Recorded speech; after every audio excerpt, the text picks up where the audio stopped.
лимите ки буд аз байн бурда шуд.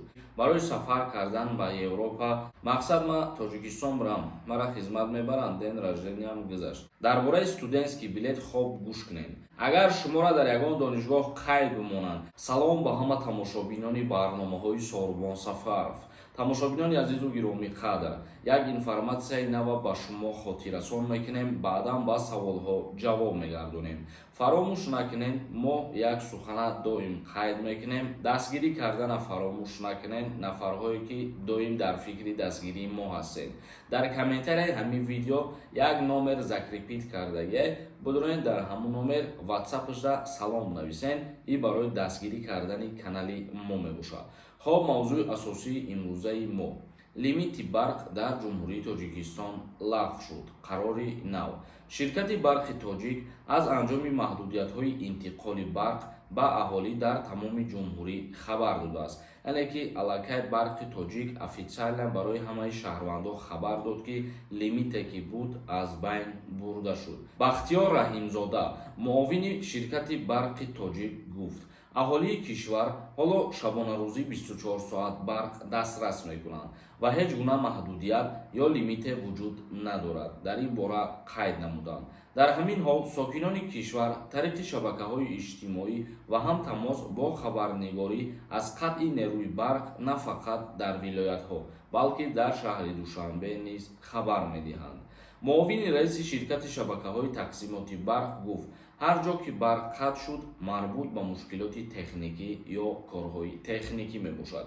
яъне ки муовини раиси барқи тоҷики ҷумҳурии Тоҷикистон барои шаҳрвандон хотиррасон карда гуфт ки тамоми намуди лимитҳо аз байн бурда шуданд ва ҳар ҷоеда ки агар мабодои қатъ шидани барқ ба назар барасад, аз сабаби аварийни ситуатсияҳо мебошад. мисоли хеле ҳолатҳое мешавад ки аз рӯи ягон авария шидан барқ тӯли якчанд соата хомӯш карда мешавад. ин чиз бояд ба назар гирифта шавад. ва инчунин муовини раиси барқи тоҷики ҷумҳурии Тоҷикистон қайд намуд: дар ҳолате ки агар дар ягон ноҳия қатъ шидани барқ ба назар барасад, дар чунин маврид аз мардум хоҳиш кард ба намояндагиҳои барқи тоҷик дар маҳалҳои худ муроҷиат кунанд ё бо марказ тариқи телефонҳои боварӣ тамос гиранд. ва инчунин гуфта шуд ки фақат шаҳрвандон бидонанд ки маҳдудиятҳо дигар дар ягон ҷо вуҷуд надорад. хоб тамошобинони азизу гироми қадр, ин буд як информатсияи муҳиме ки барои шумо тааллуқ дошт ва мо барои шумо хотиррасон кардем.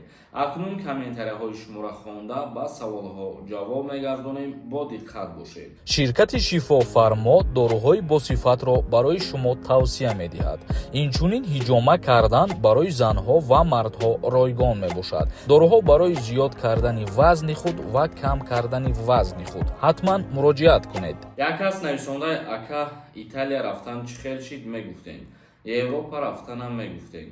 дар мавзӯи қонуну қоидаҳо оиди шаҳрвандони хориҷӣ барои сафар кардан ба Европа, худованд розӣ боша, мо видеокунира сар мекунем, чунки мо дар як рӯз ё ду рӯз наметонем ки аз пеши худмон ягон видео кунем. айни ҳол мо камтар информатсия ҷамъ кардастем, яъне ки таҳкурсимона хубтар кунем оиди қонуну ӯҳдадориҳо дар Европа барои хориҷиҳо, баъдан видеокунира сар мекунем. чӣ хеле ки медонем, мо айни ҳол фақат видеоҳое мекунем ки оиди қонуни мақсад муҳоҷирон дар Русия тааллуқ дорад ё ки оиди хабарҳои ватани худмон мо видео мекунем.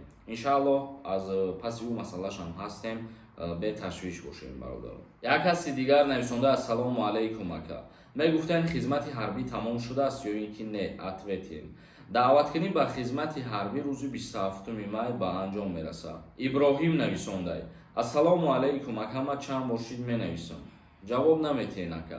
ман дар Россия ҳастам, таваллудам 05/04/1997. мақсад ма Тоҷикистон бурам, мара хизмат мебаранд, ден раждениям гузашт. агар ки дар ҳамин зод рӯзи 27 солагӣ гузашта боша, 27 сола дур омада бошӣ, аз даъват ба хизмат озод ҳастӣ. як каси дигар нависондаи: салом брат, ман военни билети нигод медорам, мара хизмат мебаранд. военни билетет агар дар ҳақиқат дуруст бошад ва ту дар ҳақиқат ягон беморӣ дошта бошӣ, не, аз даъват ба хизмат озод ҳастӣ. як кас нависонда: ассалому алайкум ака, мара ҳуҷҷатома 2 моҳ мешава буд шидай, ман метавонам границаram аз нав ҳуҷҷат кунам, пешакӣ раҳмат.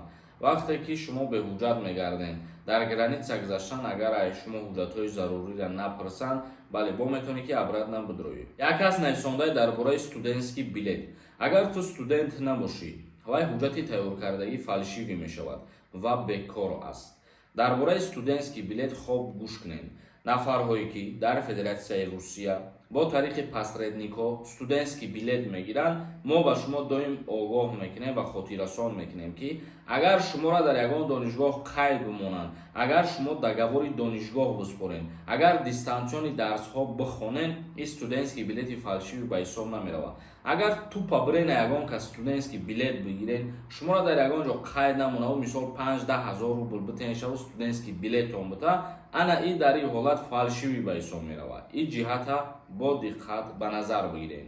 Хоб, тамошобинони азизу гироми қадр, навори имрӯзаро ҷамъбаст мекунем. То видеоҳои оянда, худованд ҳамаи мо шуморо нигаҳбон бошад.